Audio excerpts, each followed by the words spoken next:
Alright, fellas. Thank you. Where have you come from today?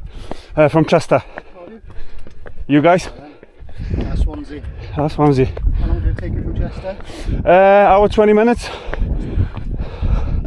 I was just afraid the car park going to be full. Last weekend we went to Trevan and did you do Trevan? Absolutely packed. Really? Yeah.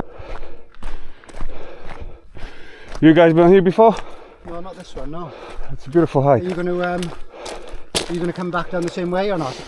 No. It's just like a horseshoe. It goes around. You parked down there though, did you? Yeah. You're going to horseshoe back down to the Yes. Yeah, okay, we'll do the same. Huh? Yeah. Just hope it's not going to rain. Yeah, it's quite nice not to come back Yeah. the same way, isn't it? Yes. On your own then, yeah? No, I usually with someone, but this Cadair Idris was in the cars for a while. Oh really? And text my Grobers, anyone willing, but that was like yesterday in the evening, so I knew no one was going to turn up. Yeah. But I said, alright, that's it, first solo for me. Still go. It's alright to walk on your own. Yeah, I don't mind. You go in your own tempo, so sometimes it's even better. But I like someone besides, so I can talk to him like. Yeah.